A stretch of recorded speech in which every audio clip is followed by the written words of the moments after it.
नमस्कार, आदाब, बहुत-बहुत स्वागत है आप सभी का। डीबी लाइव देख रहे हैं आप। मैं हूं आपके साथ बुशरा खानम फहद। 6 चरणों का चुनाव गुजर चुका है और आखिरी चरण सिर्फ 7वां चरण बचा है और इस सब के बीच बहुत पानी बह चुका है।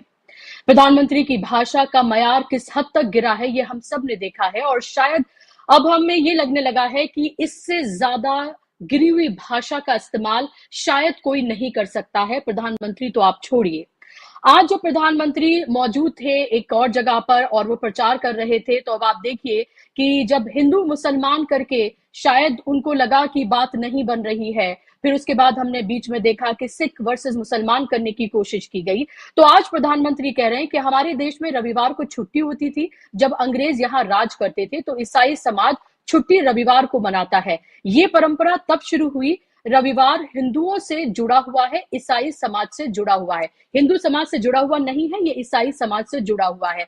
तो अब हिंदू वर्सेस ईसाई समाज करने की कोशिश की जा रही है। आपको पता ही है कि लगातार जो पोलस्टर्स हैं वो कह रहे हैं कि मेजॉरिटी भारतीय जनता पार्टी की नहीं आने जा रही है। वही पोलस्टर जो चुनाव शुरू होने से पहले कह रहे थे कि अपने दम पर 300 पार करने जा रही है बीजेपी, वही पोलस्टर्स अब कह रहे हैं कि अपने दम पर सरकार नहीं बनाने जा रही है बीजेपी। तो क्या 6 चरण गुजर जाने के बाद और एक चरण अब बचा है और 4 तारीख का इंतजार पूरा देश बेसब्री से कर रहा है कि 10 साल सत्ता में रहने के बाद क्या नरेंद्र मोदी एक बार फिर से सत्ता पर काबिज होंगे? क्या भारतीय जनता पार्टी एक बार फिर से सरकार बनाने में कामयाब होगी या फिर इंडिया गठबंधन इस बार सरकार बनाने जा रहा है? क्योंकि दावे तो उनके भी बड़े हैं, उनकी तरफ से भी कहा जा रहा है कि हम 300 पार करने जा रहे हैं। देश किस स्थिति में खड़ा है, देश कहां जा रहा है अगर एक बार फिर से भारतीय जनता पार्टी की सरकार बनती है, नरेंद्र मोदी एक बार फिर से प्रधानमंत्री बनते हैं, तो फिर देश कहां जाएगा? बहुत सारे सवाल तमाम राजनीतिक विश्लेषक उठा रहे हैं, तमाम लोग वो उठा रहे हैं जो देश की चिंता करते हैं, जो इस लोकतंत्र की और इस संविधान की चिंता करते हैं।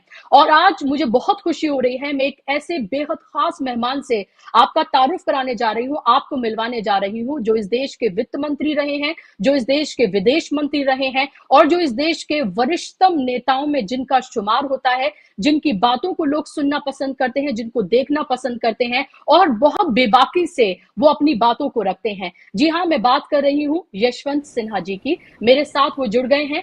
यशवंत जी, बहुत बहुत शुक्रिया। मेरी खुशकिस्मती है, मैं आपसे बात कर रही हूँ, आप मुझसे मुखातिब हैं। बहुत शुक्रिया डीबी लाइव से बात करने के लिए। बहुत बहुत और धन्यवाद। आपका बहुत धन्यवाद कि आपने मुझे इनवाइट किया अपने शो पर और ये मौका मिला मुझे अपनी बात रखने का आपके दर्शकों के सामने। जी, 6 चरण गुजर चुके हैं यशवंत जी, 7वां चरण बचा है और इंतजार सबको, पूरे देश को 4 जून का है। आपको क्या लग रहा है? पहला मेरा सवाल कि 4 जून को क्या होने जा रहा है? क्या भारतीय जनता पार्टी, नरेंद्र मोदी, मैं भारतीय जनता पार्टी नहीं कहूंगी क्योंकि भारतीय जनता पार्टी अब सिर्फ 2 लोगों की पार्टी बनकर रह गई है, अमित शाह और नरेंद्र मोदी। क्या नरेंद्र मोदी और अमित शाह की सरकार फिर से बनने जा रही है या आपको लग रहा है कि इस बार जो जमीन पर जो हवा है वो उनके बरखिलाफ है? इस बार का चुनाव रोजी रोटी का चुनाव है, इस बार का चुनाव संविधान और लोकतंत्र को बचाने का चुनाव है और अगर ऐसा है तो फिर तो जनता ने कुछ और ही फैसला चुना होगा। देखिए, इसके पहले आपको बताऊं कि इस चुनाव में क्या होने जा रहा है। मैं इस बात से अपनी बात की शुरुआत करता हूं कि आपने प्रधानमंत्री जी के आज के वक्तव्य की बात की।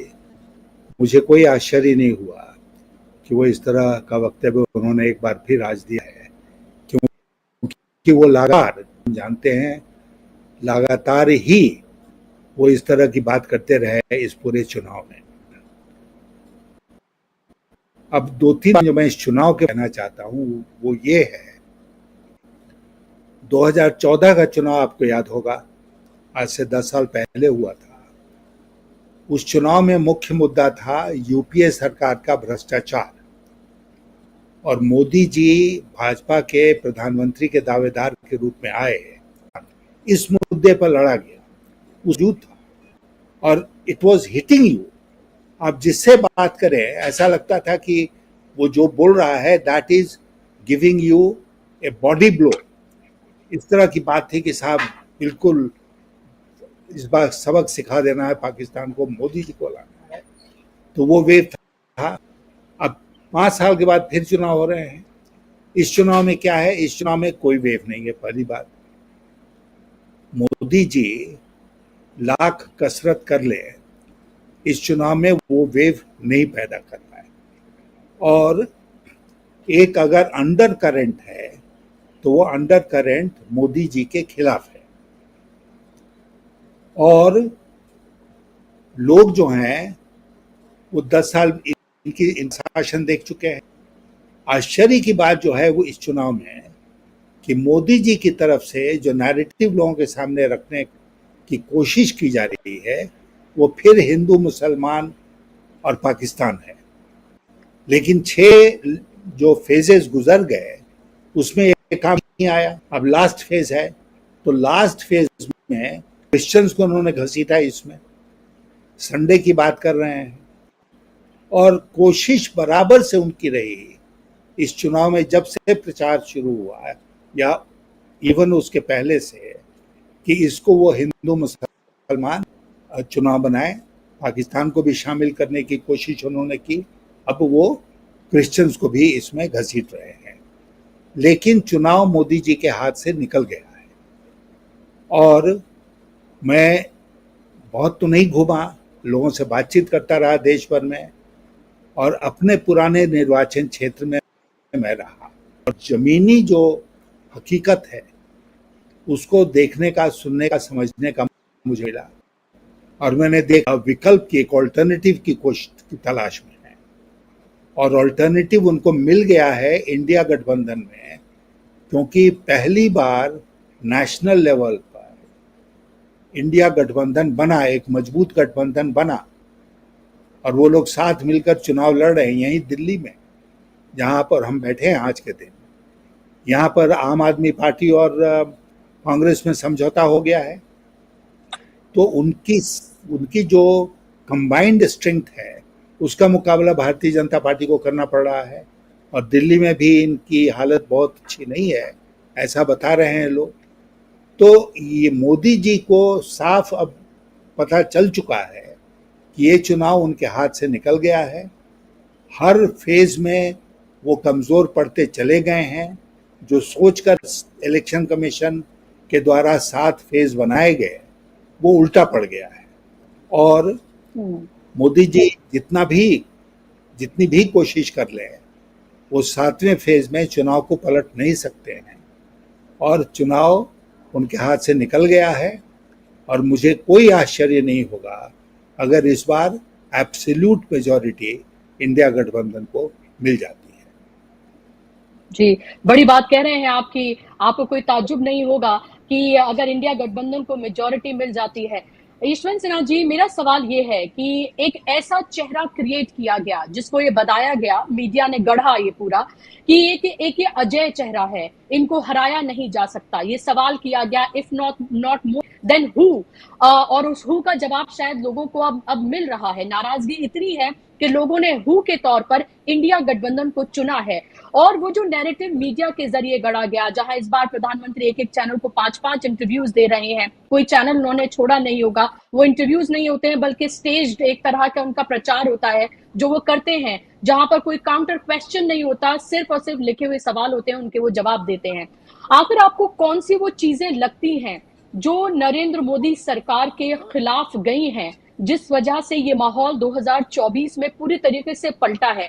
और क्या आपको लगता है ये तमाम चीजें 1.5-2 महीने में हुई हैं, या फिर आपको लगता है एक ऐसा अंडर करंट था जिसको बहुत सारे लोग भापने में नाकाम रहे और अभी वो सरफेस पे हमें नजर आता है?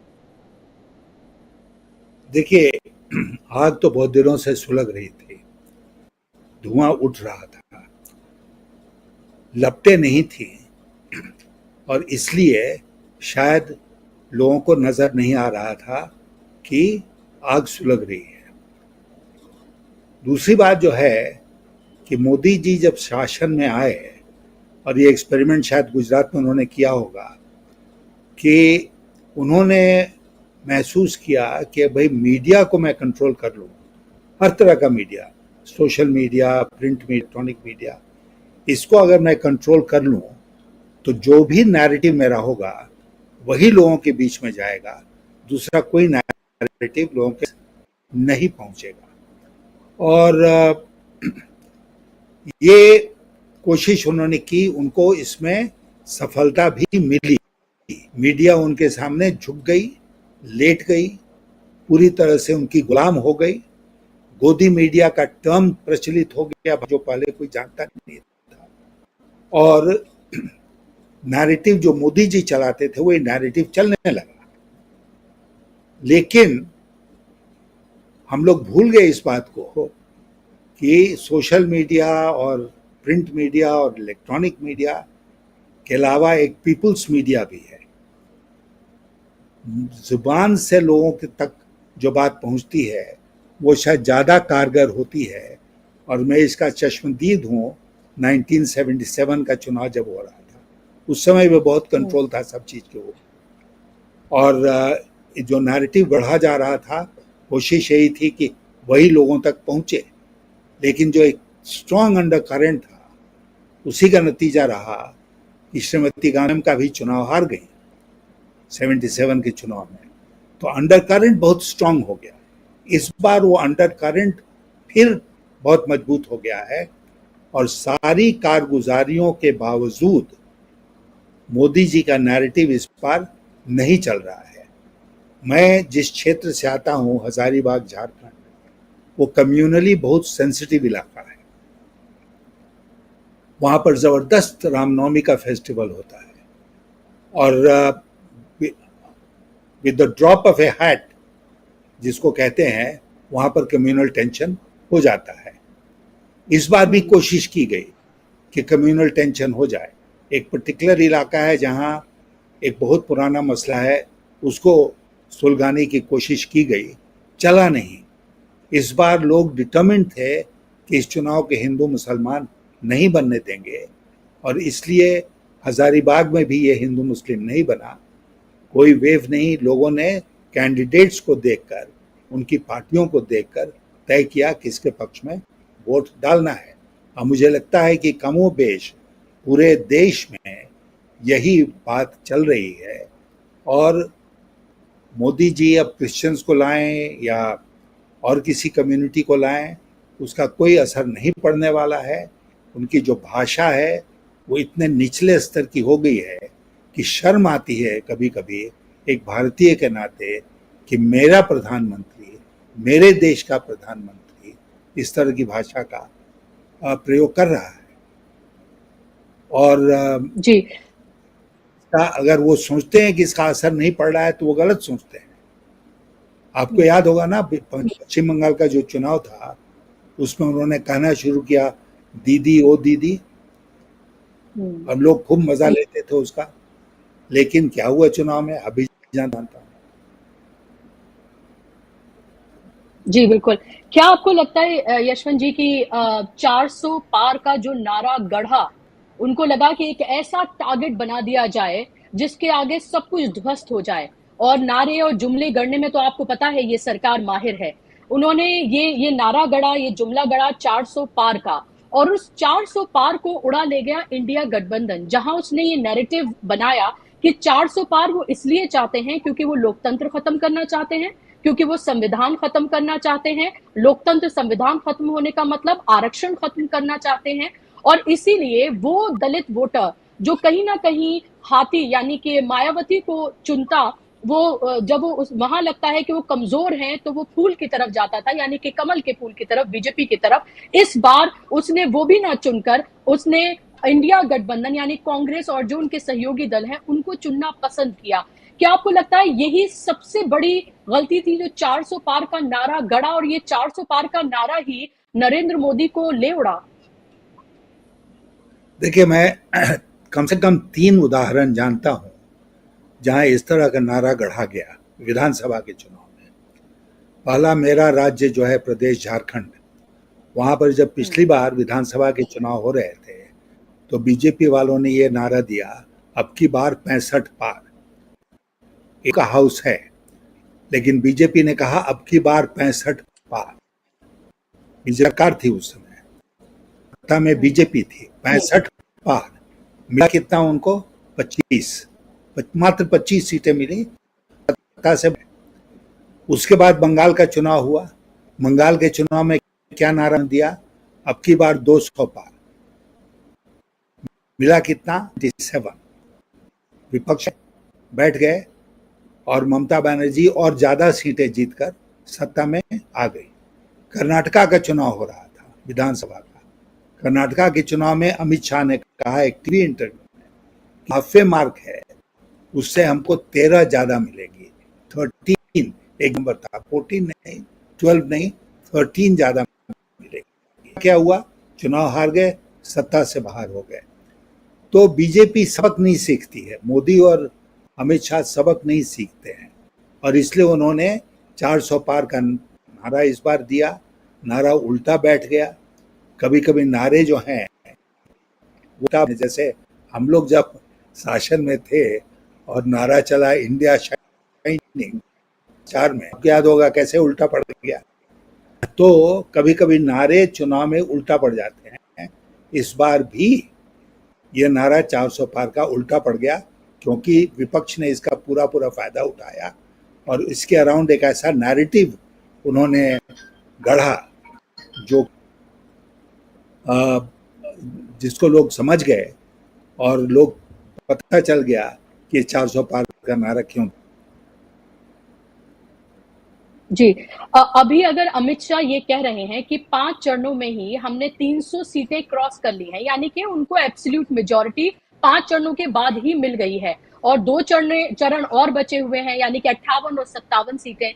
और अगर वो ये कहते हैं तो इसको आप किस तरह से देखते हैं, क्योंकि ये उनका ओवर कॉन्फिडेंस है या फिर जिस तरह की धांधलियां की जा रही हैं, हमें पता है कि चुनाव में किस तरह की धांधलियां हुई हैं।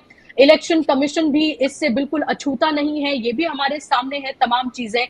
क्या वो एक तरह से एक तस्वीर बनाने की कोशिश कर रहे हैं या फिर एक अति उत्साह में है, अति आत्मविश्वास में है? किस तरह से देखते हैं अगर अमित शाह एक इंटरव्यू में ये बोले कि 5 चरणों में ही उन्होंने 300 क्रॉस कर लिया है?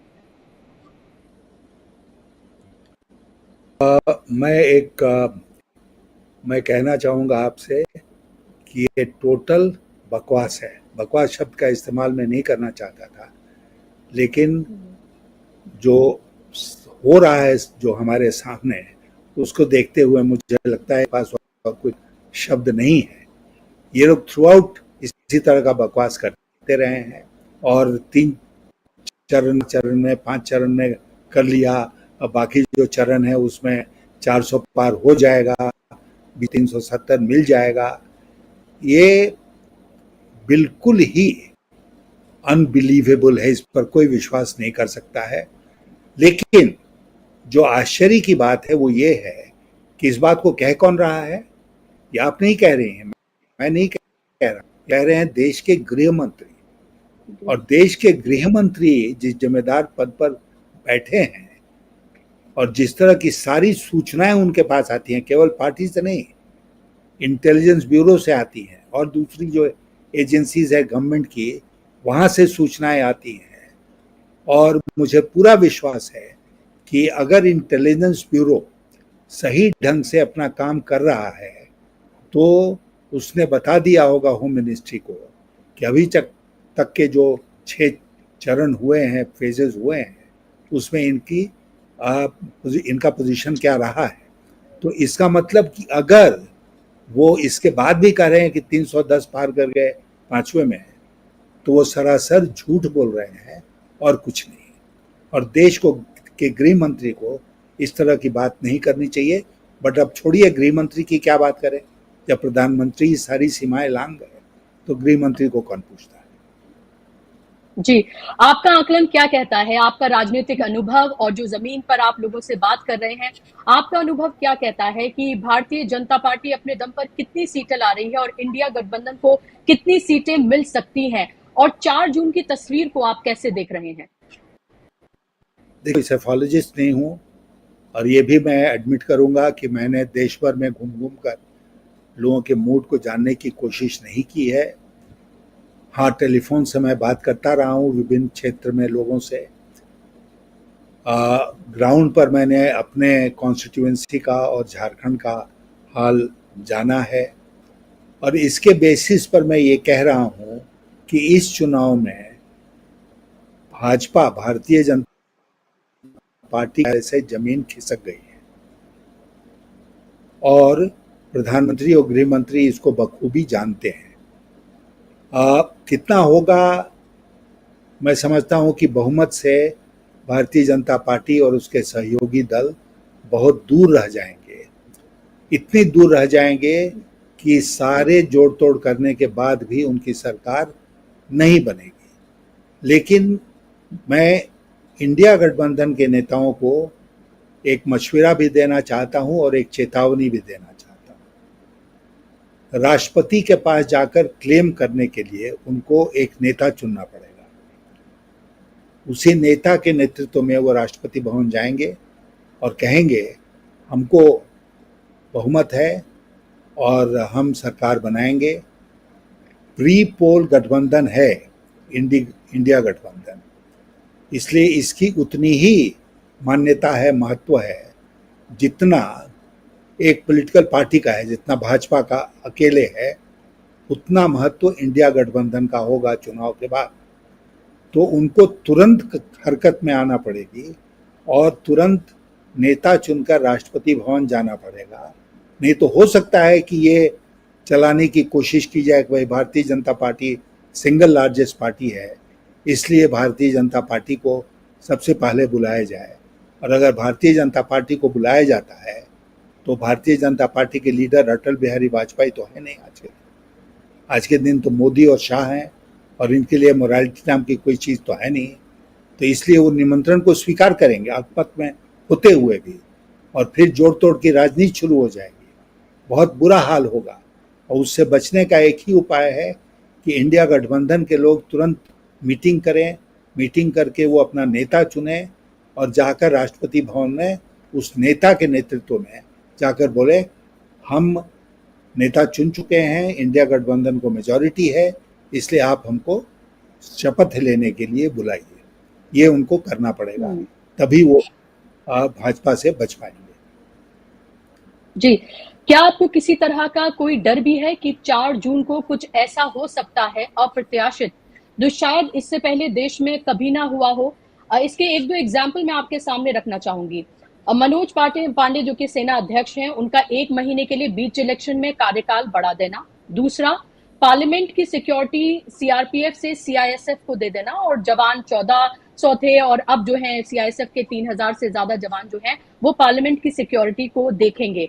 इस सब को लेकर भी जो लोगों के मन में डाउट है। और तीसरा, इलेक्शन कमीशन ने जिस तरह के आंकड़े जारी किए जिसमें 1 करोड़ से ज्यादा मतदाता उसमें नजर आ रहे हैं, हालांकि फिर उन्होंने एब्सोल्यूट नंबर भी दे दिए, लेकिन उसके बाद भी डाउट्स अभी वही के वही है। और सुप्रीम कोर्ट ने उस याचिका को न सुन के ये कहा कि वेकेशन बेंच नहीं बल्कि नियमित बेंच उसको सुनेगी। ये तमाम एग्जाम्पल्स हैं और इनको दिमाग में रखकर क्या आपको लग रहा है कि 4 जून को कुछ ऐसा हो सकता है? लोग तो बहुत एग्जाम्पल दे रहे हैं, लोगों का अमेरिका का एग्जाम्पल रख रहे हैं कुछ विश्लेषक कि 4 जून को कुछ भी हो सकता है क्योंकि ये नरेंद्र मोदी हैं, ये आसानी से गद्दी नहीं छोड़ेंगे।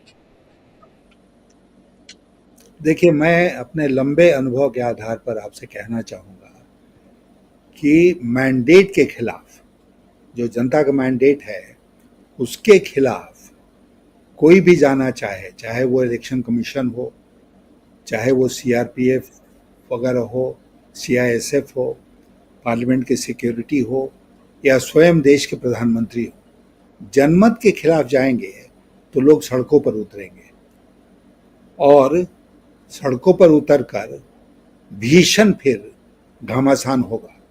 इस तरह लोग चुप और खामोश नहीं रह जाएंगे कि उन्होंने जो मैंडेट दिया है, जो जनादेश दिया है, उसका इस प्रकार उसकी अवहेलना की जाए, उसको नज़रअंदाज किया जाए, ये लोग बर्दाश्त नहीं करेंगे। और जिन लोगों के दिमाग में इस तरह की बात आ रही है, मैं उनको आज के दिन आपके माध्यम से ये सावधान करना चाहूँगा, चेतावनी देना चाहूँगा कि इस तरह के बुरे ख्याल अपने दिमाग से निकाल दें, नहीं तो देश में क्रांति होगी और सड़कों पर लोग उतरेंगे और उस सिचुएशन को कंट्रोल करना फिर बड़ा मुश्किल हो जाएगा मोदी जी के लिए भी। जी, लेकिन एक ऐसे देश के वो नागरिक जो जब नोटबंदी हुई तब वो सड़कों पर नहीं निकले, जीएसटी जैसा टैक्स लगाया गया, उसके बाद भी उन्होंने मोदी को चुना। हमने कोरोना देखा जहां पर हमने गंगा में बहती वो लाशें देखी और वो तमाम नजारा देखा जो अब इमेजिन करें तो पूरे बदन में सिहरन उठती है, तब भी उन्होंने मोदी को चुना। क्या आपको लगता है कि अगर जनता के किसी भी जनादेश के खिलाफ अगर इस तरह की कोई हरकत होती है तो क्या इस देश का नागरिक इतना चेत गया है कि वो बाहर निकलेगा? क्या क्या आप उससे ऐसी उम्मीद करते हैं या फिर इन 10 सालों में उनको किसी और तरीके का बना दिया गया है? नहीं नहीं, कोई देश अभी भी जागरूक है और ये देश की जनता का मैंडेट होगा ना, आपका और हमारा मैंडेट नहीं होगा, ये देश की जनता का मैंडेट होगा। और जब जब ऐसे मौके आए हैं, क्योंकि हम लोग एक बात भूल रहे हैं कि सारी खामियों के बावजूद हमारे देश की जनता जो है वो पूरी तरह से प्रजातंत्र के प्रति प्रतिबद्ध है, वो कमिटेड है टू डेमोक्रेसी इन इंडिया। और डेमोक्रेसी से जब जब छेड़छाड़ हुआ है तो उसने मोस्ट जो लोग रहे हैं उनको भी धूल चटाने में कोई कसर नहीं छोड़ी है। इंदिरा गांधी खुद चुनाव हार गए थे और उनको जनादेश को स्वीकार करना पड़ा था 77 में। इसलिए अगर मोदी जी इतिहास से सबक नहीं लेते हैं तो बहुत बुरा होगा उनके लिए भी। इसलिए मैं चेतावनी देना चाहता हूं कि भारत की जनता को, आपने बहुत सारे उदाहरण दिए, सब कुछ वो बर्दाश्त कर लेगी, लेकिन देश की जनता इस बात को नहीं बर्दाश्त करेगी कि जो जनादेश उसने दिया है, जो मैंडेट उसने दिया है, उसका अनादर हो, उसको नजरअंदाज किया जाए। इसको वो बर्दाश्त नहीं करेगा। जी, अगर सिंगल लार्जेस्ट पार्टी भारतीय जनता पार्टी आती है और आप जिस तरह से कह रहे हैं कि उसके अलाय पार्टनर भी अगर जोड़ दिया जाए तब भी उनके पास मेजोरिटी नहीं आ रही है। आज मैं प्रधानमंत्री का एक वक्तव्य देख रही थी जहां उन्होंने कहा कि हमारे सभी राजनीतिक दलों के नेताओं के साथ संबंध अच्छे हैं, लोकतंत्र में हमारी दुश्मनी नहीं होती है, संबंध अच्छे होने ही चाहिए। तो क्या आपको लग रहा है कि एक तरह से प्रधानमंत्री दाना डालने का काम कर रहे हैं उन राजनीतिक दलों को जिनको उन्होंने तोड़ा, जिनको उन्होंने दो हिस्सों में बांटा, जिनके नेताओं को उन्होंने जेल में भेजा, जिनके घर ईडी, सीबीआई, आईटी गई, जिनको उन्होंने देश के दुश्मन की तरह पेश किया? क्या आपको लगता है कि अगर कोई ऐसी स्थिति बनती है तो क्या ये राजनीतिक दल अपने अस्तित्व की जो वो लड़ाई लड़ रहे हैं उसको ध्यान में ना रखकर, और 10 सालों में क्या हुआ, क्या नरेंद्र मोदी के साथ जाएंगे? और वो भी दल जो अभी किसी ना एनडीए में है ना इंडिया में है, उनको भी ध्यान में रखना चाहिए। नहीं, बिल्कुल नहीं जाएंगे। और मोदी जी लाख जतन कर लें, वो कमजोर पड़ेंगे ना इस चुनाव के बाद। अगर उनकी उतनी सीटें नहीं आती हैं जितनी सीटें उनके पास हैं, 10 सीट 20 सीट भी कम हो गई तो उसको किस रूप में देखेगी देश की जनता कि मोदी जी की हार हो गई। जैसा शायद आपने शुरू में कहा कि भारतीय जनता पार्टी तो बची नहीं, अब तो मोदी मोदी ही है हर चीज में। तो मोदी जी की हार हो गई, मोदी जी की हार हो गई तो मोदी जी के पास वो कोई ताकत नहीं होगी कि वो जाकर देश की जनता के सामने कहें कि जनादेश जो भी हो आप हमें सत्ता सौंपो। ये नहीं हो सकता है, देश की जनता इसको बर्दाश्त नहीं करेगी। और कुछ भी कर लें वो राजनीतिक दलों को, जिसको वो मिलाना चाहते थे वो मिला लिए। अब जो लोग खड़े हैं उनके खिलाफ, मान लीजिए कि 2 टुकड़े हो गए राजनीतिक दल, जो भी, तो जो टुकड़ा जीत कर आएगा वो तो उनको झेल चुका है, उनके साथ जाने का कोई सवाल ही नहीं पैदा होता है। इतना उन्होंने परेशान किया उनको, इतना हैरेसमेंट किया उनका कि वो कभी भी उनके साथ नहीं जाएंगे। और जो लोग उनके साथ गए वो गए तो जरूर नेता लोग, लेकिन उनके साथ उनका वोट बैंक नहीं गया, ये सब कोई मान रहा है इस बात को। तो इसलिए मोदी जी जनता का समर्थन खो चुके हैं। न केवल वो वोट खोएंगे, वोट कम होंगे उनके, न केवल वो सीट्स खोएंगे, बल्कि वो मुख्य रूप से जनता का जो समर्थन है वो खो देंगे, जनता का विश्वास खो देंगे। और वो बिल्कुल जिसको अंग्रेजी में कहते हैं फंक्टस ऑफिशियो, वो फंक्टस ऑफिशियो हो जाएंगे और उस कैपेसिटी में कुछ कर नहीं पाएंगे। अभी जो मोदी जी हैं भगवान के अवतार हैं, स्वर्ग से सीधे उतर कर धरातल पर आए हैं। 2 दिन के लिए वो जा रहे हैं कन्याकुमारी तपस्या करने के लिए, ताकि इन 2 दिनों में लगातार फोकस रहे, वो वही न्यूज़ में बने रहें। वो सब कोशिश कर लें, कोई फर्क नहीं पड़ने वाला है। 6 चरण में भारतीय जनता पार्टी, मोदी जी चुनाव हार चुके हैं। 7वें चरण में और पीछे जाएंगे, और उनके लिए मुझे अफसोस ही ये कहते हुए कि nothing seems to be working. एक बहुत जो अक्सर हमारे हमारे जो दर्शक हैं वो भी ये जानने में बहुत इंटरेस्टेड रहते हैं सर, कि मोदी जी अगर सत्ता उनको नहीं मिली, क्योंकि उन्हें अपोजिशन में बैठने का तो कोई अनुभव है ही नहीं, चाहे वो गुजरात के सीएम रहे या 10 साल से वो प्रधानमंत्री हैं, तो उन्हें पता ही नहीं है कि एक अपोजिशन लीडर बिहेव कैसे करता है। उन्हें तो सिर्फ मोदी मोदी मोदी सुनने की आदत है। कोई उन्हें विष्णु का अवतार कहता है, तो कोई वो खुद कह देते हैं कि वो बायोलॉजिकली बॉर्न नहीं है, कभी कहते हैं गंगा मैया ने उन्हें बुलाया है, तो कभी जेपी नड्डा कह देते हैं कि वो सिर्फ लोगों के ही नहीं बल्कि वो तो देवताओं के भी नेता हैं। तो ये तमाम बातें अगर कही जा रही हैं और उनके हाथ में फिर सत्ता ना रहे, वो प्रधानमंत्री ना रहे और सत्ता किसी और की हो, तो फिर प्रधानमंत्री या फिर नरेंद्र मोदी फिर आखिर करेंगे क्या? क्या किस तरह से देखते हैं फिर आप उस 4 जून के बाद की तस्वीर को, जिस तस्वीर में नरेंद्र मोदी नहीं है बल्कि इंडिया गठबंधन की सरकार बन रही है और भारतीय जनता पार्टी की सरकार नहीं बन रही है? ऐसे कंडीशन में नरेंद्र मोदी क्या करेंगे? क्या है, क्या सोच पा रहे हैं आप उसको लेकर? वो संसद सदस्य रहेंगे, शायद बनारस से चुनाव जीत जाए, इसलिए संसद सदस्य तो बने रहेंगे। संसद में उनकी भूमिका नेक्स्ट टू नथिंग होगी, नगण्य होगी। भारतीय जनता पार्टी को एक नया नेता चुनना पड़ेगा अपने पार्लियामेंट्री पार्टी का। वो कौन होगा आज के दिन हम प्रिडिक्ट नहीं कर सकते हैं।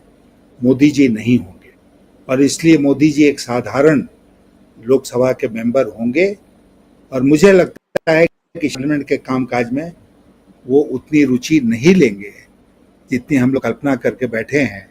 ऐसे भी प्रधानमंत्री के उन्होंने प्रोसीडिंग्स में, लोकसभा और राज्यसभा के प्रोसीडिंग्स में कोई खास हिस्सा तो लिया नहीं। जब बहुत ज़रूरत होती थी, अनअवॉइडेबल हो जाता, तभी वो हाउसेज में अपीयर होते थे। तो नहीं होंगे, एक नाम के वास्ते संसद के सदस्य बने रहेंगे, कोई खास उनकी भूमिका नहीं होगी। Bharatiya Janata Party will have to move on under a new leadership. जी, एक दो मेरे लास्ट आपसे सवाल है, आपका बहुत वक्त ले लिया और फिर मैं शो को खत्म करूंगी। मेरा सवाल है कि जो 75 साल का कैप लगाया गया था और ये कहा गया था कि 75 साल के जो नेता जो हो जाएंगे, जब पार हो जाएंगे भारतीय जनता पार्टी में, उन्हें कोई जिम्मेदारी नहीं दी जाएगी, और ऐसा करके उन्होंने बहुत सारे लोगों को, बहुत सारे नेताओं को साइडलाइन किया। लेकिन जब बात नरेंद्र मोदी की आती है और जब केजरीवाल ने ये सवाल उठाया तो अमित शाह उनके डिफेंस में आ गए, जब उन्होंने कहा कि ये चुनाव दरअसल नरेंद्र मोदी को प्रधानमंत्री बनाने के लिए नहीं बल्कि अमित शाह को प्रधानमंत्री बनाने के लिए है। दूसरी बात केजरीवाल ने कही कि योगी आदित्यनाथ को अगर दोबारा से सरकार बनती है तीसरी बार, तो योगी आदित्यनाथ वो मुख्यमंत्री होंगे जिनको सबसे पहले हटाने का काम किया जाएगा, क्योंकि शिवराज सिंह चौहान, वसुंधरा राजे, वो तमाम बड़े नेताओं के चेहरे हमारे सामने हैं जिनको आगे करके चुनाव लड़ा गया, जीता गया, लेकिन फिर उसके बाद उनकी यूज एंड थ्रो की तरह उनको एक तरह से फेंक दिया गया और उनको उनका क्या हाल किया गया वो हमारे सामने है।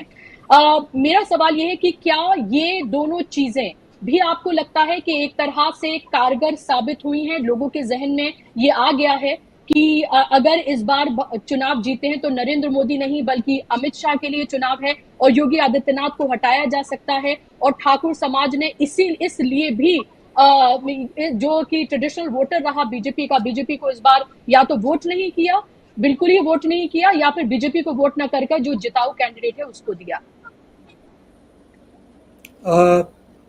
देखिए, मुझे लगता है कि ये सब, इन सब बातों का depending on which side you are on असर पड़ेगा चुनाव के ऊपर।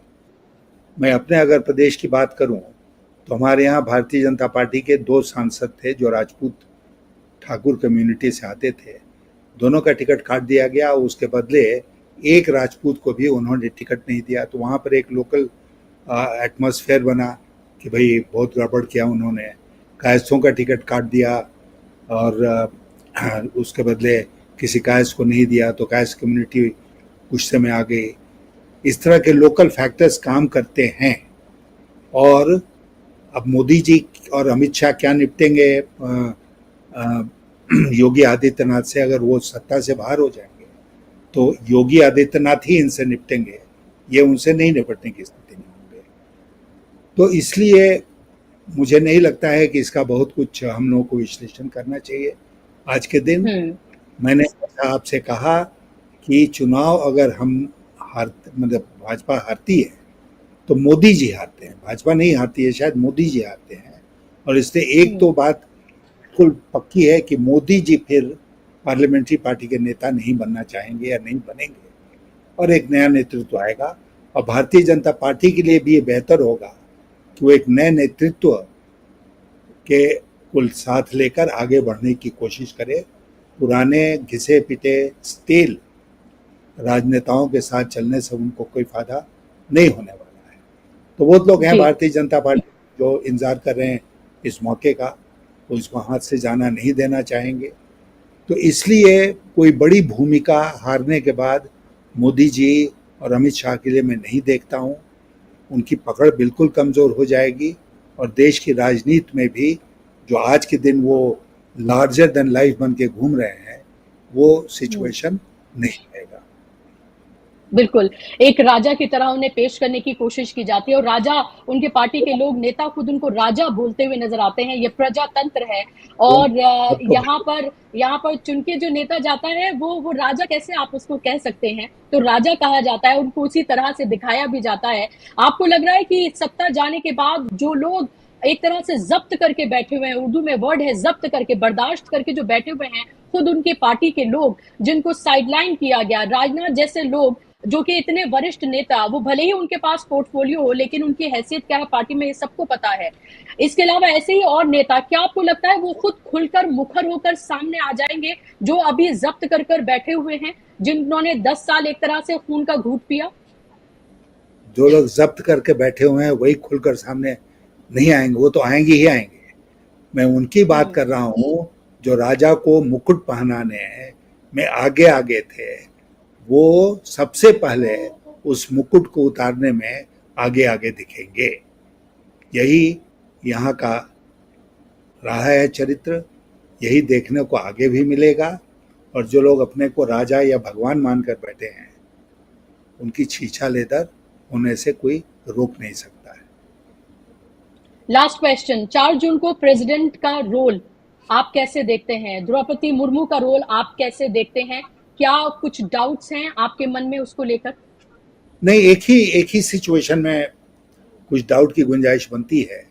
जैसा हम लोग डिस्कस कर रहे थे कुछ देर पहले कि इसमें कोई शक नहीं है कि सिंगल लार्जेस्ट पार्टी भारतीय जनता पार्टी बनेगी इस चुनाव के बाद।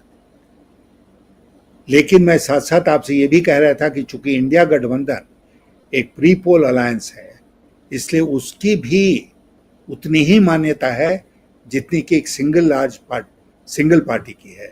तो इसलिए भारतीय जनता पार्टी अगर सिंगल लार्जेस्ट पार्टी बनती भी है, तब भी अगर इंडिया गठबंधन को उससे ज़्यादा सीटें प्राप्त होती हैं जैसा दिख रहा है, तो राष्ट्रपति को इंडिया गठबंधन को बुलाना पड़ेगा।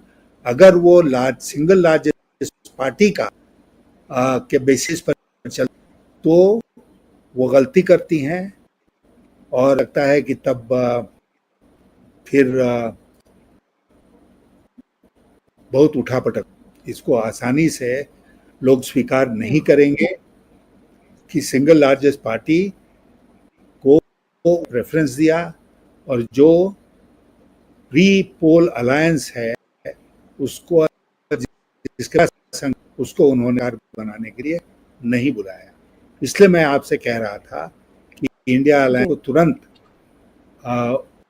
अपना नेता चुनना चाहिए और जाकर अपना क्लेम रख देना चाहिए राष्ट्रपति के सामने।